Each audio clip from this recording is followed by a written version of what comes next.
இயேசு கிறிஸ்துவின் நாமத்தில் உங்கள் அனைவரையும் அன்போடு கூட வாழ்த்துகிறேன். இன்றைக்கு நாம் தியானிக்க போகிற தலைப்பு, உங்கள் நம்பிக்கையின் திறவுகோல், the key to your faith.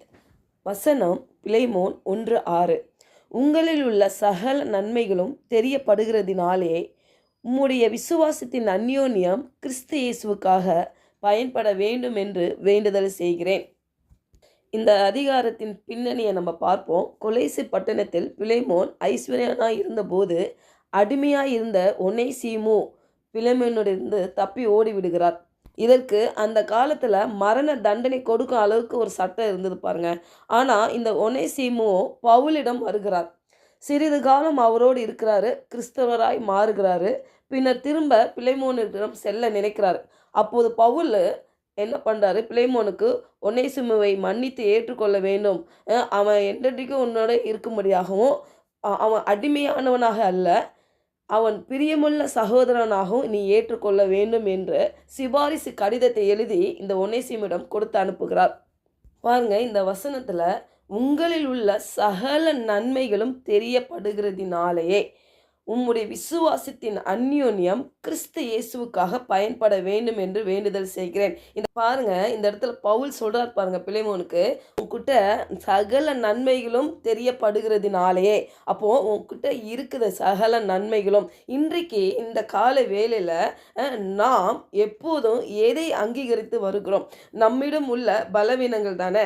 ஆனால் வேதாகமம் இந்த இடத்துல என்ன சொல்லுது பாருங்களேன், கிறிஸ்து இயேசுவுக்குள் உங்களுக்குள் இருக்கும் அந்த நன்மைகளை அங்கீகரிக்க தொடங்குங்கள். ஹல்லேலூயா. அப்படி என்ன இருக்குது? நமக்குள்ள நன்மைகள் இருக்குது. கிறிஸ்து நிமித்தமாகவே இந்த நன்மைகள் நமக்குள்ளே குடிக்கொண்டிருக்கிறது என்று இந்த வார்த்தை நமக்கு சொல்லுகிறது. அப்போ நாம் இதை அங்கீகரிக்க தொடங்க வேண்டும் பாருங்க. அப்போ நம்ம அதை செய்யும் பொழுது நம்ம விசுவாசம் பலனுள்ளதாய் இருக்கும். ஹல்லேலூயா. பலர் சொல்லலாம், எங்களுக்குள்ள அப்படி என்ன நல்ல காரியங்களும் நாங்கள் பார்க்கலையே, நாங்கள் காண்பது இல்லையே, இல்லை. ஆனால் தேவன் சொல்கிறாருப்பாங்க, தேவன் உங்களுக்குள் நல்ல காரியங்களை காண்கிறார். ஹல்லேலூயா. பாருங்க, என்றைக்கு கிறிஸ்துவை ஏற்றுக்கொண்டு ரட்சிக்கப்பட்டு இல்லை அபிஷேகம் பெற்று கொண்டோமோ, கிறிஸ்து என்றாலே அபிஷேகம் நிறைந்தவர், அபிஷேகம் பெற்றவர். ஹல்லேலூயா. அப்போ அந்த கிறிஸ்து இயேசுவின் நிமித்தம் எனக்குள் அந்த நல்ல நன்மைகள், அந்த காரியங்கள் எனக்குள்ளாக இருக்கின்றன. அதை நம்பணும் முதல்ல. ஒருவேளை இன்றைக்கு நம்ம செயல்படுகிற காரியங்கள், கோபமோ எரிச்சலோ சில கசப்புகள் வைராக்கியங்கள் உள்ள இருக்குதுன்னா, நம்ம விட்டு கொடுக்கும் பொழுது பரிசுத்த ஆவியானவர்கிட்ட, அவர்கிட்ட இருக்கிற அந்த நன்மைகள் நம்மை நிரப்பும். அது நிரப்பும் பொழுது பாருங்க, அற்புதமாய் அந்த அபிஷேகம் நமக்குள்ளாக இருந்து அது வெளியே வரும் பாருங்க. எப்படி தெரியுமா? அந்த மன்னிக்கிற தன்மை வரும், அன்பு செலுத்துகிற தன்மை வரும், எரிச்சல் கோபம் தனியும். ஹல்லேலூயா. கிறிஸ்துவாகிய அபிஷேகம் நிறைந்தவர் எனக்குள் வந்தபோது அவர் நிமித்தம் நான் அபிஷேகம் செய்யப்படுகிறேன். ஹல்லேலூயா. அந்த அபிஷேகம் நிறைந்தவரை எனக்குள் வாழ நான் விட்டு கொடுக்கும் பொழுது அவர் தமது அபிஷேகத்தையும் தம்முடன் கொண்டு வருகிறார். நமக்குள்ளாக அந்த நன்மைகளினால் நம்மளை நிரப்புகிறார். ஹல்லேலூயா. அதனால தான் பாருங்களேன், நீங்கள் சில தீர்மானங்கள்லாம் எடுப்பீங்க, நல்ல டெசிஷன்லாம் எடுப்பீங்க, இப்படிலாம் நான் இருக்கணும், இப்படிலாம் நான் செய்யக்கூடாது. ஆனால் அதை உங்களால் சஸ்டெயின் பண்ண முடியாது. காரணம் என்ன தெரியுமா? உங்கள் நீதி நிமித்தம், உங்கள் செயல்கள் நிமித்தம், உங்கள் கிரியைகள் நிமித்தம் நீங்கள் பிரியப்படுத்த நினைக்கிறீங்க கர்த்தரை. கண்டிப்பாக அது முடியாது. என்றைக்கு அந்த அபிஷேகம் நிறைந்தவரை உங்களுக்குள்ளாக விட்டு கொடுக்கும் பொழுது, அதுவே அந்த அபிஷேகம் நிறைந்தவரை உங்களுக்குள்ளாக இருந்து உங்களை அற்புதமாய் வழி நடத்துவதை நம்ம பார்க்க முடியும்.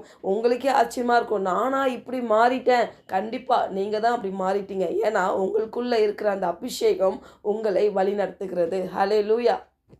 பாருங்க, ஒரு வசனம் படிக்கலாம். 1 யோவான் 2:27. அவரிடம் இருந்தே நீங்கள் பெற்ற அபிஷேகம் உங்களில் நிலைத்திருக்கிறது. உங்களுக்கு யாரும் போதிக்க வேண்டிய அவசியம் இல்லை. அந்த அபிஷேகம் எல்லாவற்றையும் குறித்து உங்களுக்கு போதிப்பது போலவும் அது உண்மையானது, பொய் அல்ல. அது உங்களுக்கு போதித்தபடியே நீங்களும் அவரில் நிலைத்திருப்பீர்கள். ஹல்லேலூயா. அப்போது அந்த அபிஷேகம் நமக்குள்ளே இருக்கும் பொழுது பாருங்க, எது செய்யணும், எது செய்யக்கூடாது, எப்படி பேசணும், எப்படி பேசக்கூடாது, நான் எப்படி இதில் ரியாக்ட் பண்ணணும் அப்படின்னு எல்லா விஷயத்தையுமே உங்களுக்கு சொல்லிக் கொடுக்குமா. மொத்தத்தில் உங்கள் டோட்டல் கேரக்டரே மாற்றிடும் அந்த அபிஷேகம். ஹல்லேலூயா. சில நபரை பார்த்து உங்களுக்குள்ள அவ்வளோ கோவம் வரும் அந்த நபர் மேலே. ஏன்னா அவங்க உங்களுக்கு ஏதாவது கெடுதல் பண்ணியிருப்பாங்க, ஏதாவது உங்களை திட்டியிருப்பாங்க, இல்லாட்டி உங்களுக்கு வர வேண்டிய நன்மைகளை தடை பண்ணியிருப்பாங்க.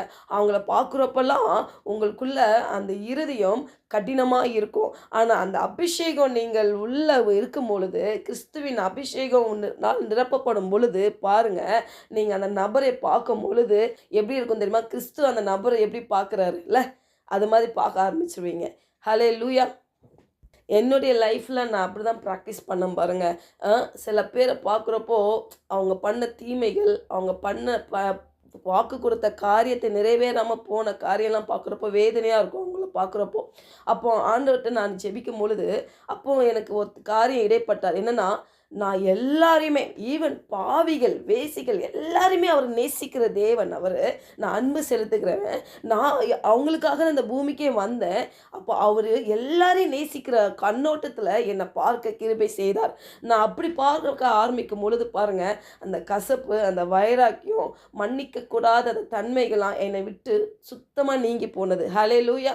அதே மாதிரி தான் இன்றைக்கு நமக்குள்ளே இருக்கிற அந்த அபிஷேகம் கிறிஸ்துக்குள்ளே இருக்கிற எல்லா நன்மைகளையும் நமக்குள்ளாக வைத்து செயல்பட வைக்கும். ஹல்லேலூயா. ஜெபிக்கலாம். பரலோக தகப்பனே, இந்த காலை வேளையில் எங்களோடு நீர் இடைப்பட்டதுக்காக உமக்கு நன்றி ராஜா. ஆண்டவரே, எங்களை விட்டு கொடுக்குறோமாப்பா.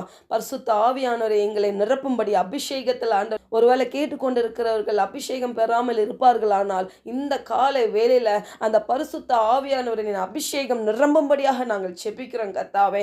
ஹல்லேலூயா. நன்றி செலுத்துகிறோம் ஆண்டவரே. அப்பா, விட்டு கொடுக்கிறோம் ஆண்டவரே, எங்கள் இருதயங்களை விட்டு கொடுக்கிறோம் ஆண்டவரே. அவங்க இருதயம் இப்பொழுது ஆண்டவரை விட்டு கொடுப்பார்கள். ஆனால் அந்த அபிஷேகம் இப்பொழுது இந்த சம பொழுதிலே நிரப்பும்படியாக ஜெபிக்கிறோம் கர்த்தாவே. கிறிஸ்துவுக்குள்ள இருக்கிற எல்லா நன்மைகளும் அந்த அபிஷேகத்தின் மூலியமாய் வெளிப்படும்படியாக இயேசுவின் நாமத்தினால் ஜெபிக்கிறோம் நல்ல பிதாவே. ஆமென்.